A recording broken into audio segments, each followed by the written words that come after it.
well, I've taught since 1990, 89, 90. I've taught permaculture all over the place, Looby since 2000 or so.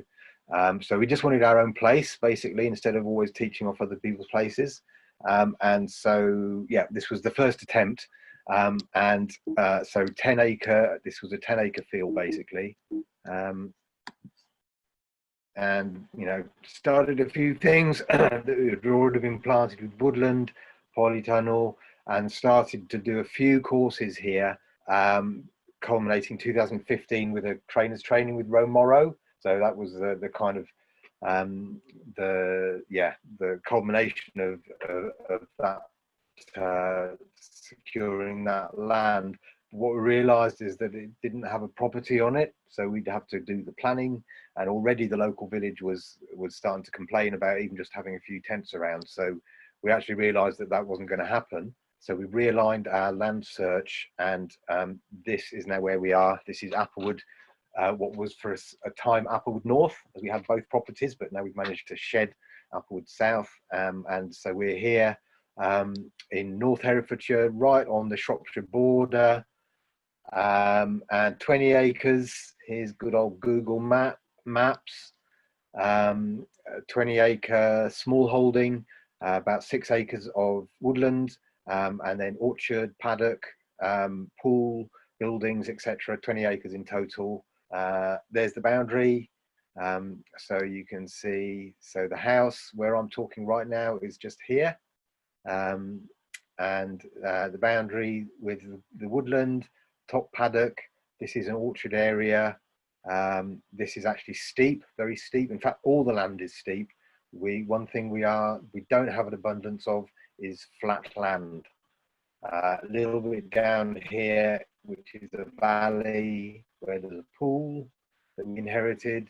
And basically we were able to kind of hit the ground running because this property had, as well as a farmhouse, a converted barn and a studio. We put up a yurt, a shepherd's hut that we bought from the old land. And so in terms of training infrastructure, we were able to hit the ground running. And within a week of moving here, which was solstice 2016, so literally June the 21st, we moved in.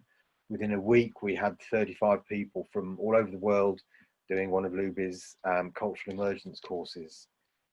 So this was because we'd had a lot of experience previously at convening and hosting and teaching courses, or not hosting on our own land. So so this was the first course we'd actually hosted here. So that was, so 4 years ago, basically, 2016, June, we came here.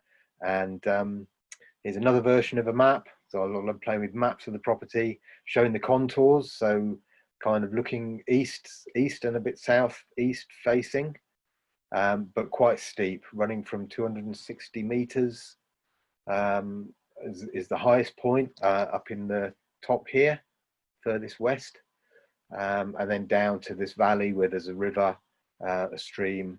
So that runs out of the property.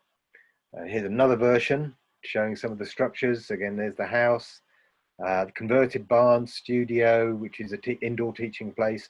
The yurt is an indoor teaching place.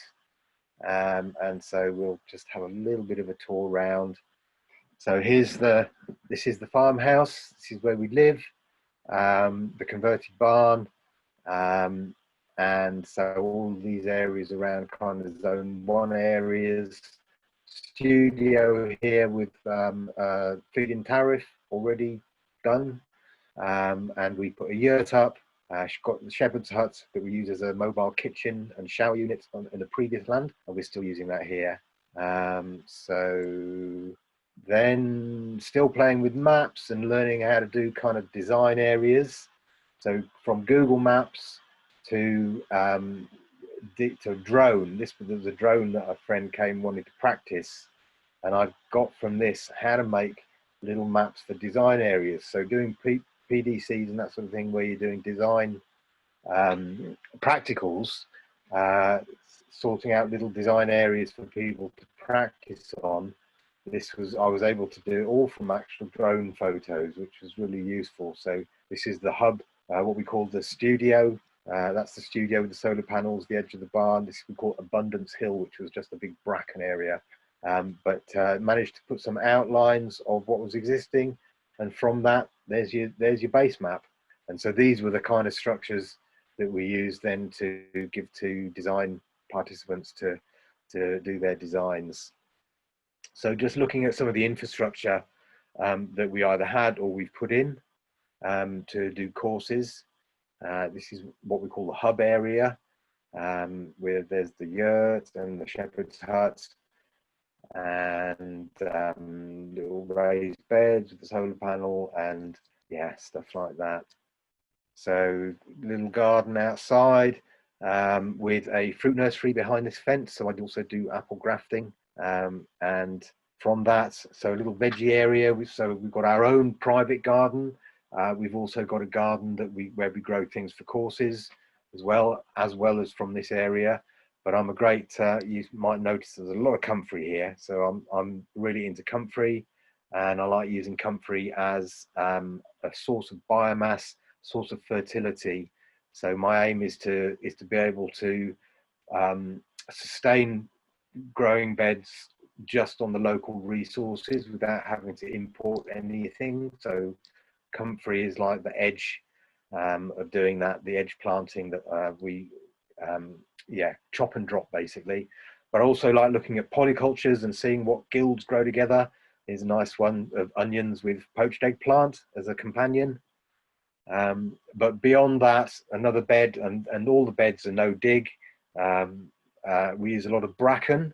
So one thing that we have lots of is bracken, and people often think of that as a problem, but for us, it's actually a great composting resource. So we make huge amounts of bracken compost and use that for mulching, and eventually to make compost. I mean, now it's just a biomass that will break down and create compost. But in the long term, we have a little plan to actually do bracken composting. So polycultures. So here's a nice little bed that was put in. This was mulched a couple of winters ago, and now this winter we started planting it. Perennial kale, Dorbenton's kale, lots of perennials, Phacelia, companion plants, nasturtiums, calendula, etc. And there's also behind there different. There's amaranth and sunflowers and onions. We've got lavender on the border amongst the Phacelia. Again, the good old comfrey just been cut and coming back here. So yeah, lots of things going on in the garden, and it's all as a demonstration as well. So just to point out that food production isn't our main focus. The courses are our main focus. That's our main form of livelihood. And we realized that if we were going to, actually try and make food growing our livelihood, that's all we'd be able to do. But we want to do courses. That's what we're kind of trained to do. So the site is built around running courses, not built around food production. However, we have demonstrations for the courses which are about food production. So we are doing both of those. But there's an orchard here, mainly of heritage cider apple trees. So we inherited those again. These are about 25 years old, these trees. And this was taken in April. It looks like it's going to be a good cider year this year. And this was from previous year. So we manage 3 of these trailers. And we're not actually limited by the fruit. We're limited by the labor and the time it takes to pick it and process it. We could actually make more than, 1,000 litres we made last year of cider. Is the process. This is good old Mike Feingold, comes up from Bristol with his kit, and we find some volunteers to come, and for a frantic 4 or 5 days we're picking up fruit and juicing it. So that's a nice little activity, and of course we can use that cider on courses as well, so that's run around courses too. So yeah, I do fruit grafting, many types of apple trees in particular, now starting also with stone fruit, pears. I'd like to get into actually a whole sort of aim to do a much more diverse base of grafted fruit trees. At the moment, it's mainly apples and stone fruit. And although we've got 60, 70 trees that we inherited, I do insist on planting more because I've got the grafted trees, and I want to have one of each, basically, that I've got, much to Luby's annoyance. He says, why do we need more apple trees? We've got so many. So one passion I have is what I call apple coppice. So this is an experiment that I've started over the last few years, basically to see how apple can be managed as a coppice system for producing firewood. So that's what these plants are in for, and at the same time interplanted with soft fruit. So actually it's becoming more of a forest garden. This was a year or so later. So I've got 32 apple trees that are growing under a coppice system, or they will be. They're now only about 5 years old, but eventually they'll go on to a 5 or 10 year apple rotation, coppice rotation. So that's one of my passions. And I've tried pollarding apples as well, just to see what would happen, and they do pollard.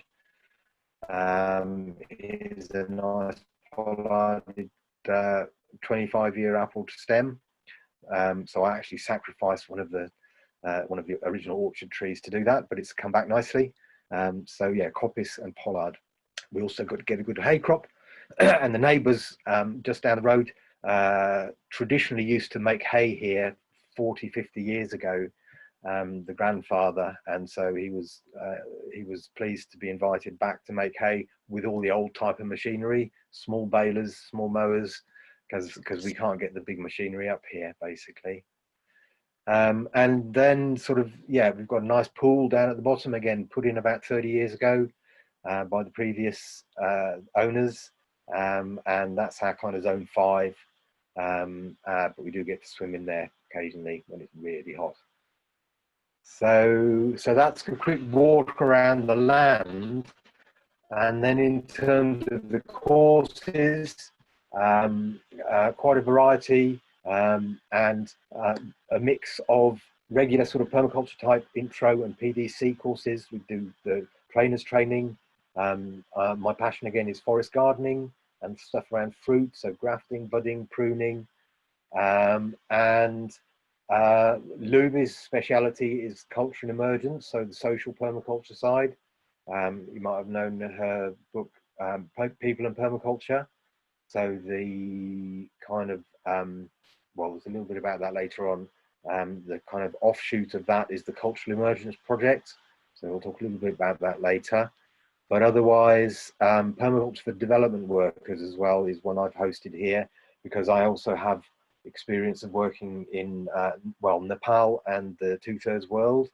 So I do quite a lot of work around that as well, which is obviously very different from being here in the UK. But yeah, we still do courses. So more about the courses then. We've got this kind of, this is actually from a design that was part of a PDC that we said, okay, design our livelihoods and our way of integrating people into Applewood when they come on courses. So various parts about that, and we've got a kind of pre-course and a course and a post-course process. So the pre-course is about engaging people, and how we get people interested. It's also about marketing, and so that was one of the functions of this design. And then when people are actually here during the courses, the sort of things that are involved about yeah, boundaries and how people interact with the domestic situation here. So this is at home as well. And yeah, so it was interesting seeing all this stuff come out of a design. Of course, me being quite lazy, essentially, it's like, okay, I could do a design or I could ask someone else to do a design. And so when we're doing courses anyway, it seems a bit of a no-brainer to ask other people to do designs. So looking at the third part of the education side of it is how connecting post-course, and I'm a great believer in follow-up, and that in fact lack of follow-up is one of the reasons why permaculture education hasn't taken off as much as it could or it needs to, because lots of courses going on, but there's often very little post-course follow-up support and communication. So we have a system of doing that. We've developed a system that we build into the courses. So a course isn't just an event, it's a whole process, which is obviously the pre and course stuff, but it's also post-course follow-up, and that involves, it might involve webinars or mentoring, group calls, that sort of thing, for at least 9 months after a course as well, to make sure that people have the resources they needed. They need to actually embed what they learn here at Applewood. So obviously lots of practical things to do on courses, and lots of great people. It's always one of the fun things that we've always liked doing, is doing courses and hosting courses. And there's always practical things to do, and it's really essential as well, because otherwise to manage 20 acres plus the houses, the infrastructure, is just basically me and Looby. We don't have any other hired help, so we do a lot of the work when we have a captive audience and people on courses. So planting and maintaining systems is done at that time. Yeah, making beds, putting in infrastructure, it's your usual stuff, what you see when you do permaculture courses on a venue.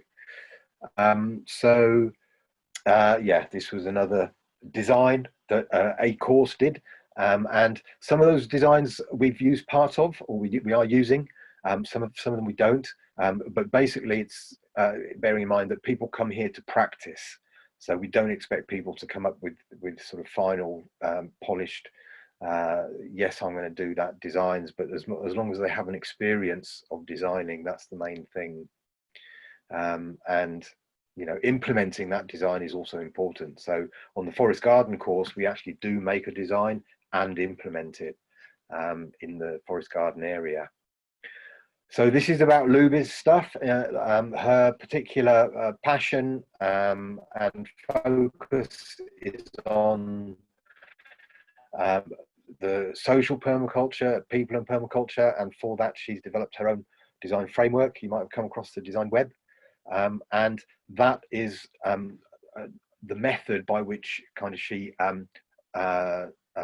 designs and implements the cultural emergence program, which is basically split into 3 parts, which is the activating, so the challenge and awaken, and then the connection, the sort of nourish and empower stage, and the manifestation of design, which is kind of move and invigorate. So she has these different parts. She's actually been focused over the last, since lockdown pretty much, on finalizing her next book, the kind of follow-up to People and Permaculture, and 7 Ways of Thinking, which was her other book. So it's great that we can host this kind of cutting edge People and Permaculture, the people care side of permaculture in particular, as well as the the nuts and bolts sort of forest gardens and PDCs and stuff like that as well. So yeah, always good fun. Whoops. Lots of things to do. Marquee that we put up for summer courses, and so we've got an outdoor teaching space as well. So that's what that one's for. So we can host 35 people on a course, when we in the summertime with camping outside, and then we can host smaller courses, residential. We can put up 10 people in bunk beds, and a few more with kind of mattresses on the floor type thing for in winter courses as well. And then just to say that, okay, over the fence outside the boundaries of Applewood itself, so I've worked for 35 years in Nepal, and I still do, and so while here it's kind of sharing that knowledge in terms of, well, how do we integrate permaculture into development work? And so the last couple of years, we've run a permaculture for development workers course here with with a team of development professionals. Yeah, so that's about Nepal. And then the other over the fence type things are we're involved with local networks. So Transition Leominster, Transition Ludlow. So we are halfway in between Leominster and Ludlow, the two local towns, with rail links as well. And we're just halfway in between. So, and we're kind of just involved with stuff going on. So XR Ludlow and Leominster, XR marches. We're involved with transition, fair trade, and that's kind of it. So over the fence. So what we can do is now we've got some time for questions, I believe.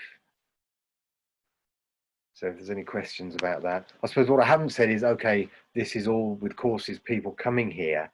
So now with lockdown, of course, since February, March, we started a weekend PDC with a group of people here, and then it stopped. And some of those people have gone on to do an online format that we've developed with Thomas, who's from Earthworm, which is only 10 miles away. Luby's cultural emergence courses are, she has an ongoing online course anyway, so less affected. But I mean, yeah, forest garden, a residential PDC, it's all gone out the window for now. I think the grafting and pruning course was the last one we ran, and literally within 2 days of that, then we were in lockdown. So, so yes, we haven't run courses other than a couple of online bits and bobs, but we're looking at September that we might try and open. Other people were saying about all the minefield you've got to navigate in order to do that. So we are about to start navigating it. But yeah, otherwise we'll take some questions, if there are any.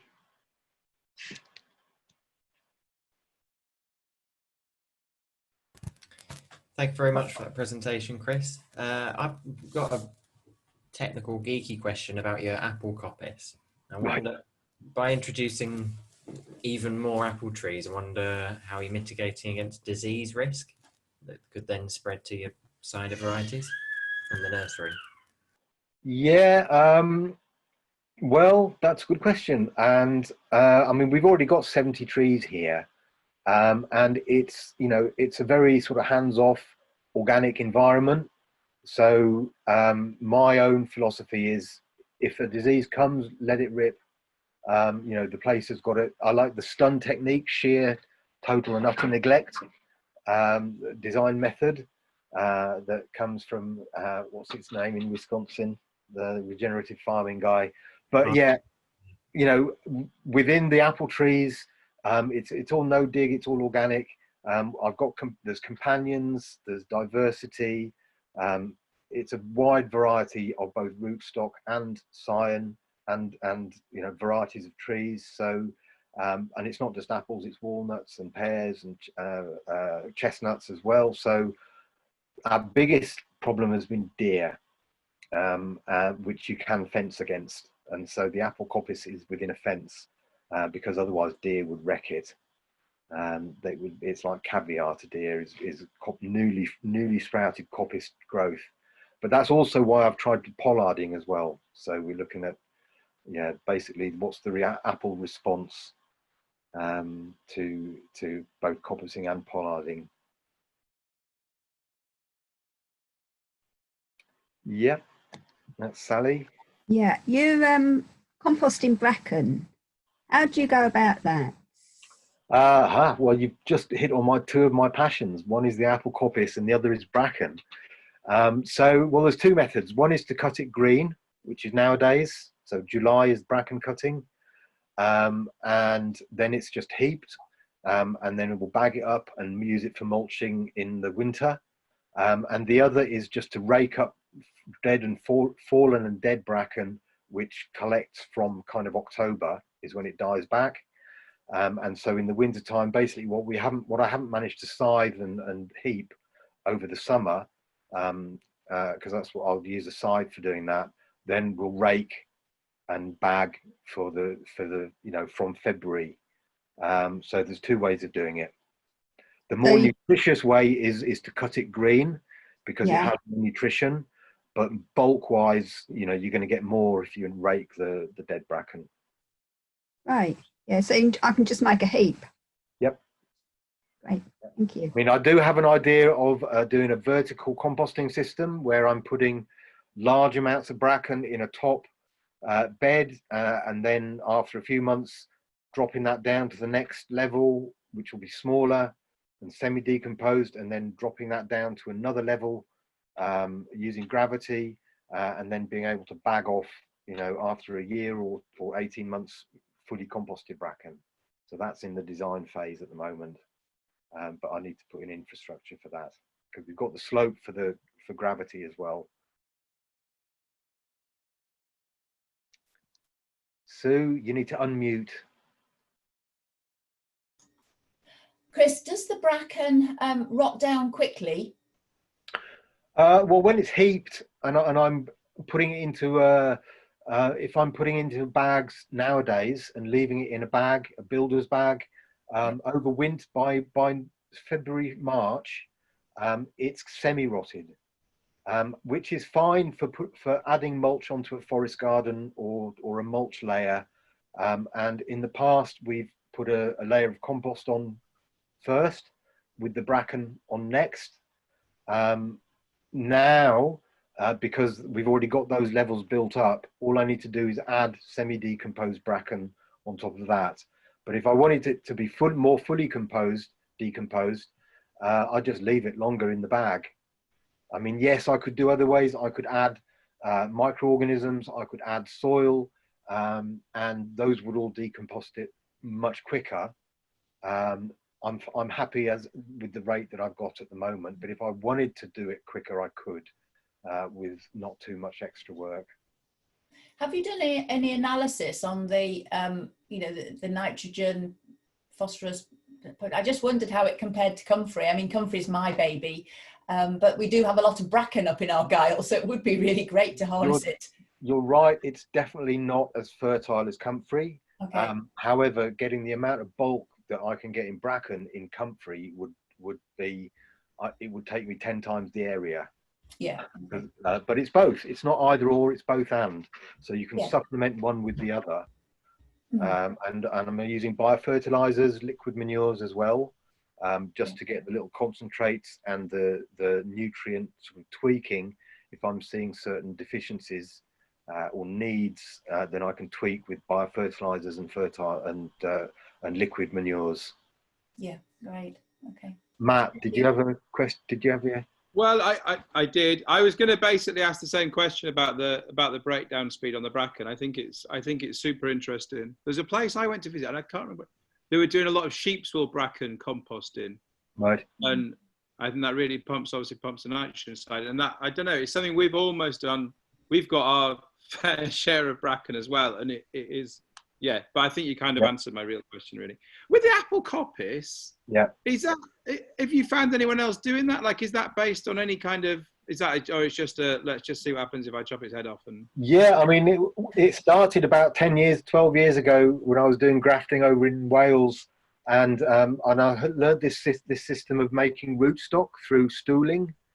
So you basically coppice a rootstock, and then the coppice that grows, then you earth that up, and then you can take rootstock from it. So I realized that it will coppice, and then I just kind of developed that a bit further, and thought, well, apple firewood is really high value, and wouldn't it be nice if you could grow long straight poles that are 4 inches thick, and create for both for charcoal or just for firewood. Because it coppices, and we know how hazel and willow and everything else responds to coppice. So and then I since spoke with Phil Corbett from Own Root Fruit Trees, and he then described how to get the most vigor, because you want vigor is what you need for apple coppice. It's not about fruiting, so your primary aim is for vigor. And so I've got 3 different experiments using Bramley, which is very vigorous, and M25, which is the most vigorous rootstock, and then Bramley on its own roots. Phil was saying this is the most vigorous you can get. So I've got those 3 experiments going basically in that. Yeah, It's really. I'm doing an article about it for the magazine, so hopefully in the autumn it'll all be published. Okay. Yeah.